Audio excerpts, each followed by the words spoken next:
Alors bonjour à tous, on se retrouve aujourd'hui dans une vidéo dans laquelle on va revenir sur la correction de l'exercice 35 comme promis pour vous aider à préparer le contrôle à venir sur Thales.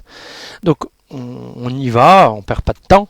On avait dans cet exercice 35, alors je l'ai un petit peu modifié, j'ai retiré la première question qui parlait des médianes là, parce que bon, ça alourdit l'exercice pour pas grand chose. On va s'en passer, donc soyez pas étonnés. La question 2, je l'ai remontée au 1 et la question 3, je l'ai remontée au 2. Donc en gros, il n'y a plus que deux questions dans cet exercice-là. Bon, c'est les questions, en tout cas celles qui sont importantes pour ce qu'on a à en faire. Bon, on y va. Alors, qu'est-ce qu'on vous dit? On considère la figure ci-contre. Donc ici, vous voyez, on a une figure, on a un triangle ABC, on a un autre triangle à l'intérieur, BGP, etc., etc. On a des points qui sont alignés. Bref, on a plein d'informations. On a aussi des informations qui sont importantes, qui sont données sous la forme de codage, qui dit que ici, par exemple, le segment AE et les segments EC ont même longueur. Donc ça va être très, très important. Hein. C'est même le cœur de la démonstration de ce qu'on va faire après. Et là, pareil, on a d'autres codages qui nous donnent des informations en termes d'égalité de longueur. Alors, première question, on vous dit prouver que EH est parallèle à AP. Donc EH, c'est ça, et AP, c'est ça. Alors, je vais mettre en rouge comme ça. Hop. Donc, pour bien voir ce qu'on cherche à faire. Donc, on veut prouver que cette droite-là, d'accord, est parallèle à cette droite-là. Ok. On veut prouver ça. Bon, ça a l'air d'être vrai en tout cas, ça a l'air de bien être parallèle. Maintenant, dire que ça se voit, c'est pas suffisant, on ne peut pas juste se contenter de ça. Il faut encore prouver les choses. Donc comment on va faire pour prouver ce genre de choses? Il y a que deux possibilités, comme je vous l'ai dit en classe, il y a que deux possibilités pour faire une preuve de parallélisme. Ben, ou bien, de deux choses d'une, ou bien vous utilisez ce que vous avez appris en sixième. Vous avez appris en sixième la chose suivante, on vous a dit que si on a deux droites qui sont, par exemple, perpendiculaires à une même troisième droite, donc on a deux droites comme ça qui sont perpendiculaires à une même troisième droite, d'accord? Donc on a D ici, on a D' là. Donc là, s'il y a un angle droit ici et un angle droit ici, bah automatiquement, ça implique que D et D' sont parallèles, d'accord? D parallèle à D', ok? Alors, le fait que ce soit un angle droit ici, c'est pas obligatoire, hein, peu importe l'angle en fait. Ici, il vaut 90 degrés, il pourrait valoir 92 ou même complètement autre chose. D'accord? Là, si je mets un angle ici qui vaut, je sais pas moi, 37 degrés, et puis un angle ici qui vaut 37 degrés aussi, bon bah ça, de la même manière, on conclut là exactement la même chose, hein, que les deux droites vont forcément, donc ça veut dire que ça va dans la même direction, et deux droites qui vont dans la même direction, bah, c'est la définition même de deux droites parallèles. Droites parallèles, c'est des droites qui vont dans la même direction. D'accord? Donc ça, on conclut directement que des primes sont parallèles. Ok. Ici, c'est pas le cas. On ne peut pas utiliser ce genre d'argument. Pourquoi? Parce que ici, on ne connaît pas les angles. Vous voyez, l'angle en P et l'angle en H, on n'en sait rien. C'est pas écrit. Donc, on ne sait pas dire s'ils forment le même angle. Donc, on ne peut pas exploiter cet outil. La deuxième possibilité, et donc il n'y en a que deux, la deuxième possibilité, c'est la réciproque du théorème de Thalès.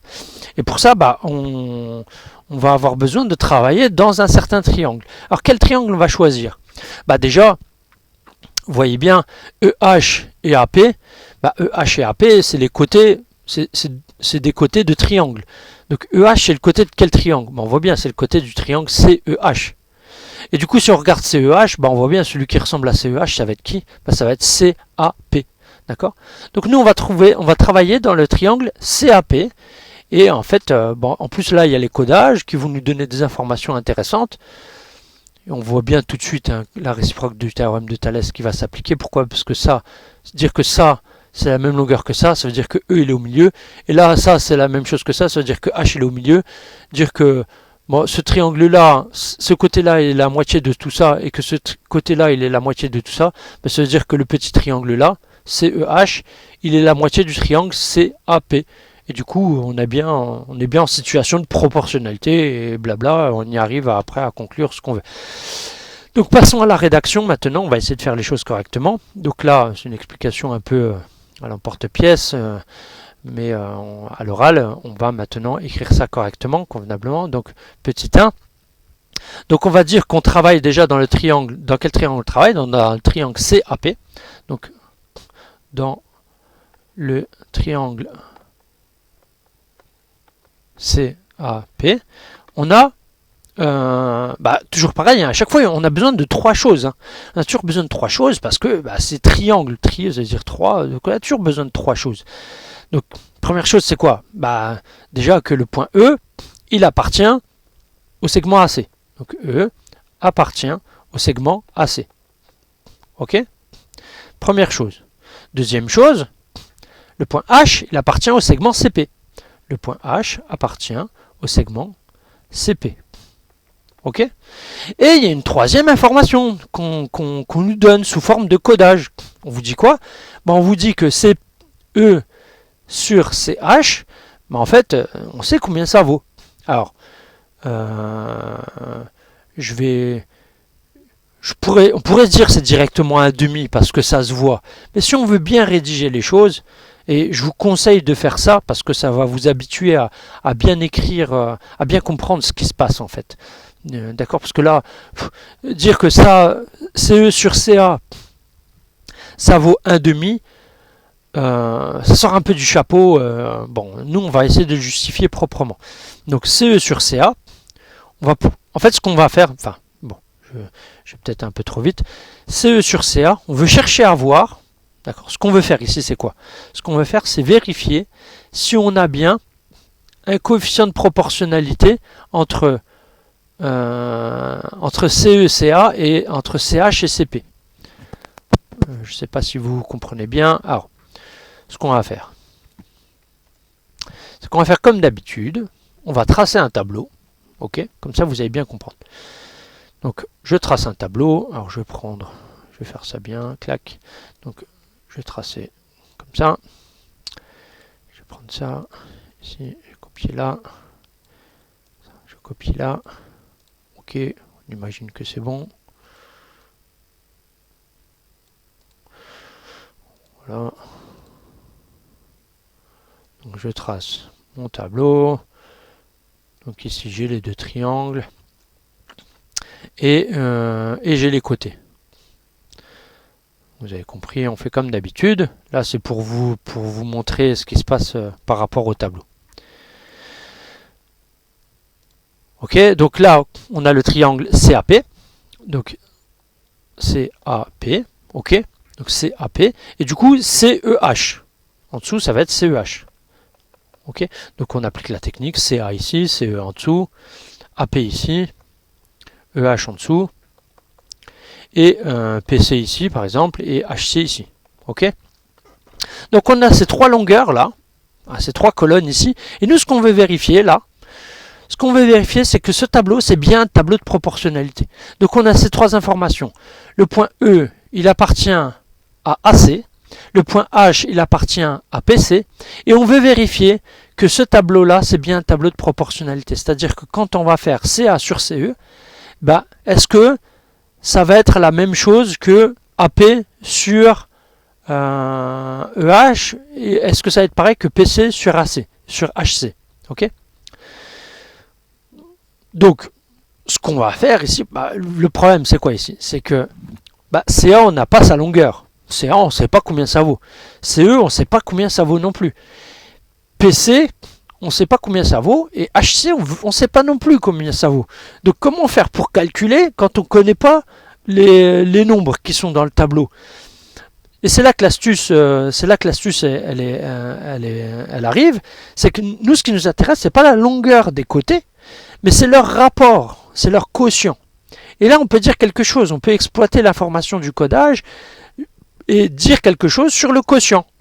Regardez bien. Donc si j'écris CA sur CE, CA sur CE, et CA sur CE, en fait CA sur CE, je peux le réécrire différemment. Vous voyez pourquoi? Parce que CA, qu'est-ce qu'on voit d'après le codage? CA, c'est 2 fois CE, puisque CA, alors je vais l'écrire ici, comme ça vous serez convaincu de ce que je dis.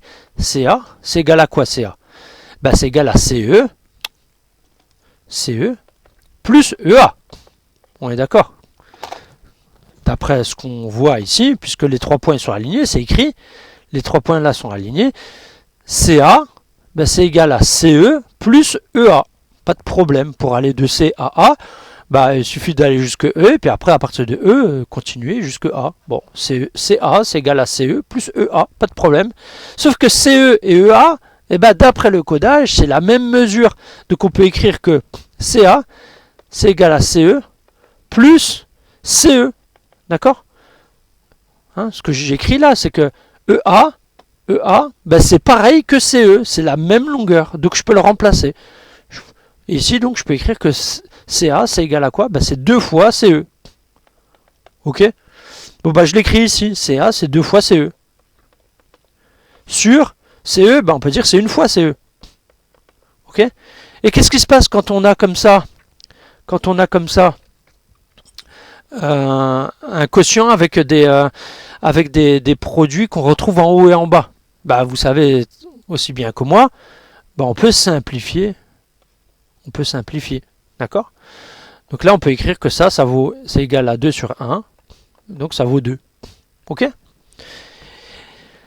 Alors, on va faire pareil avec les autres. Alors attention, ici vous voyez, AP sur EH, là il n'y a pas de codage. On ne sait rien dire en fait. Et c'est pas un problème. D'accord? C'est pas un problème. Il y a juste besoin de vérifier que sur les 2 colonnes sur les 3. D'accord, on a besoin que de vérifier uniquement la proportionnalité uniquement sur 2 colonnes sur les 3. Ok. De toute façon, on ne peut pas faire les 3. Donc, on va maintenant regarder du coup PC sur HC. PC ou CP, peu importe, hein, PC sur HC. PC sur HC, le même argument que tout à l'heure. PC sur HC.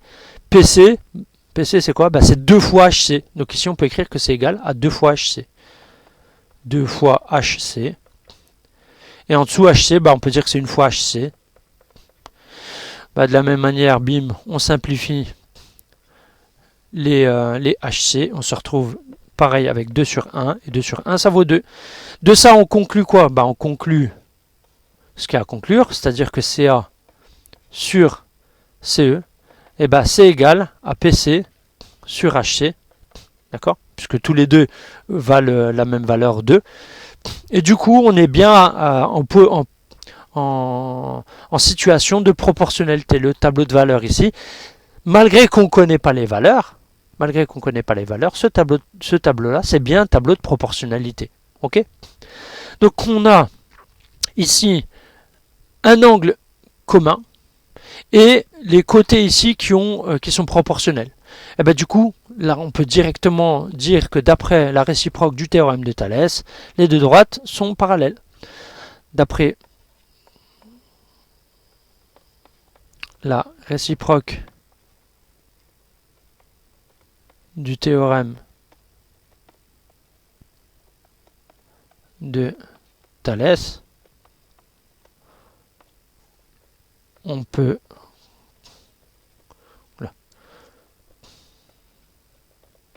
conclure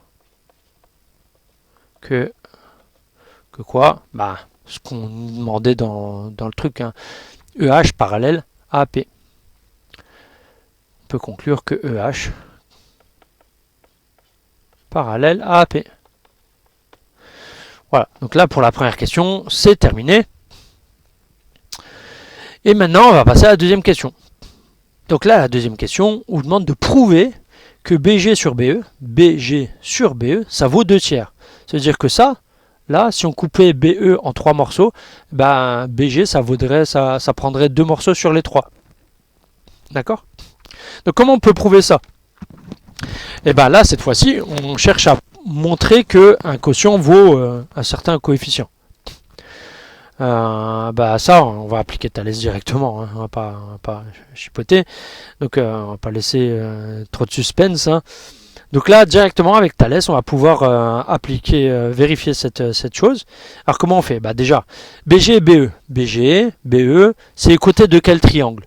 On pourrait dire BG, c'est le côté du triangle BAE, BAG, et BE, c'est le côté du triangle pareil, BAE. Bon, le problème qui se pose, c'est que vous voyez bien ici, BAG et BAE, bah en fait, ils sont pas semblables, hein, d'accord? Ils n'ont pas l'air de se ressembler, donc c'est pas ça c'est pas ce couple de triangles dans lequel on va travailler. Bah, BG et BE, ils interviennent où aussi? Bah, ils interviennent aussi dans le triangle BGP et BEH. Et là, ça a l'air de plus fonctionner. Vous voyez, BGP, il ressemble, ça a l'air de bien être une réduction du triangle BEH. On voit bien que le triangle BGP, c'est le triangle BEH en plus petit. D'accord? Ok, ça a l'air de fonctionner. Donc, bah, allons-y. On va quasiment rédiger de la même manière. Donc, dans le triangle, alors, je vais mettre comme ça. Donc, petit 2. Voilà. Dans le triangle, alors comment il s'appelait? Dans le triangle BEH. Donc, BEH, dans le triangle BEH, on a des informations, lesquelles? Bah déjà, G appartient à BE. Ok, donc G appartient à BE. Et on a aussi que le point P appartient à BH. D'accord? Donc deuxième information, P appartient à BH. Et on a une troisième information capitale, c'est qu'on a prouvé à la question précédente que EH était parallèle à AP. Mais AP, vous voyez, comme G, il est aligné avec A et P, ben, si AP c'est pareil, la droite AP, c'est la même que la droite GP. Donc si EH est parallèle à AP, ben, EH c'est aussi parallèle à GP. Donc EH parallèle à GP. EH et GP parallèles. Donc EH, la droite EH, elle est parallèle à la droite GP. Ok? Donc on a ces trois informations-là. Et hop, grâce à ces trois informations-là, on peut appliquer le théorème de Thalès et dire que le tableau qu'on va écrire, c'est bien un tableau de proportionnalité. Donc on va écrire ici, d'après le théorème de Thalès, d'après le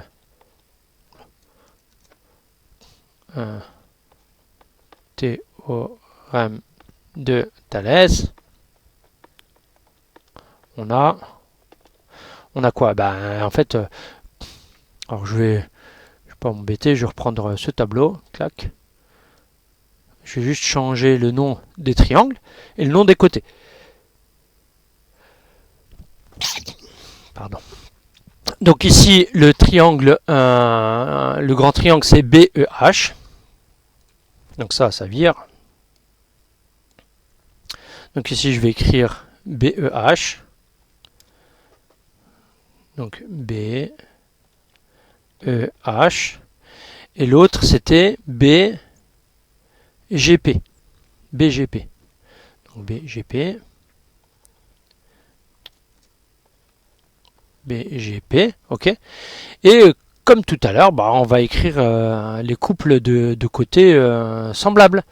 Donc ici, vous voyez, j'applique la technique. Alors, BEH et BGP, vous voyez, je peux appliquer la technique sans regarder le schéma. Pourquoi? Parce qu'en fait, j'ai commencé par le sommet qui est commun et je tournais dans le même sens. BEH et BGP. BEH et BGP. J'ai bien tourné dans le même sens pour lire le triangle. Okay, du coup, là, quand on a fait ça, en fait, il n'y a pas besoin de se prendre la tête.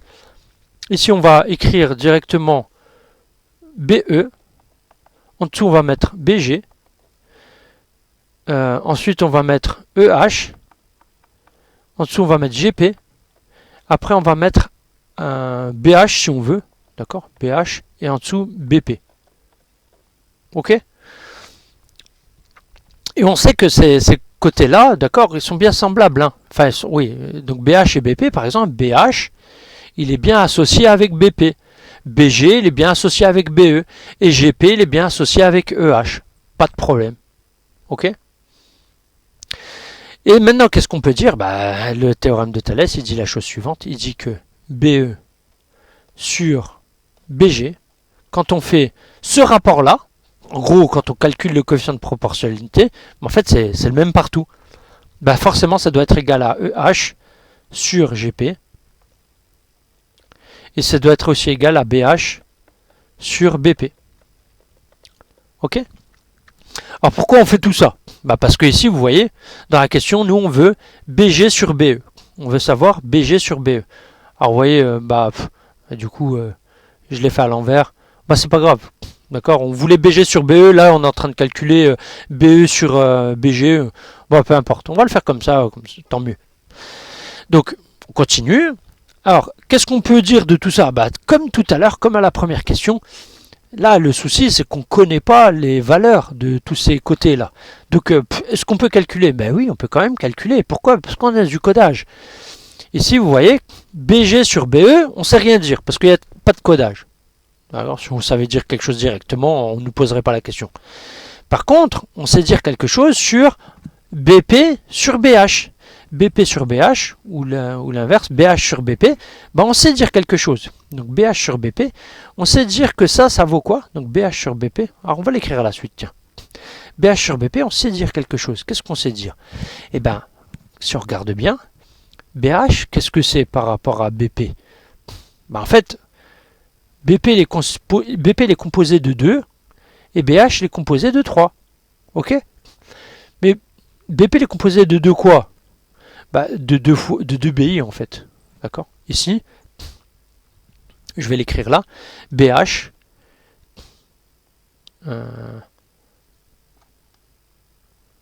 BH ici. On va écrire que BH, c'est égal à 3 fois BI. D'accord? BH, on sait que c'est égal à 3 fois BI. Et BP, donc BH c'est égal à 3 fois BI. Et BP c'est quoi? Et bien BP c'est 2 fois BI. D'accord? C'est le codage qui nous permet de dire ça. Hein, d'accord? C'est pas gratuit, ça tombe pas du ciel. Donc c'est vraiment une interprétation du codage. On interprète juste ce que le codage nous dit. Donc ça c'est 2 fois BI. BP c'est 2 fois BI. Ok?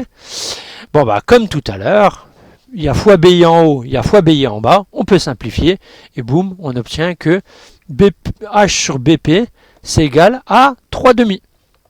Donc finalement, bah, on peut dire que BE sur BG, ça vaut, d'accord, là on a une égalité entre ça, et au final ça. Bah, BE sur BG, ça vaut bien 3,5 aussi, il n'y a pas de problème. D'accord? Donc 3,5. Sauf que nous, dans la question, bon, là, on ne demandait pas BE sur BG, mais BG sur BE. Bon bah, si BE sur BG ça vaut 3,5, eh bah BG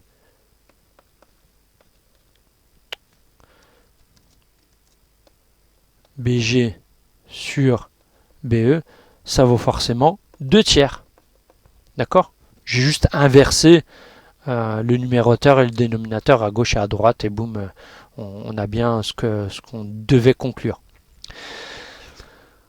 Ok, on a bien montré que BG sur BE, ça vaut 2 tiers. Ça veut dire qu'en gros, quand on coupe BE en 3 morceaux, BG, il en prend 2 sur les 3. Voilà, merci pour votre attention. C'en est tout pour cet exercice 35. À tout à l'heure.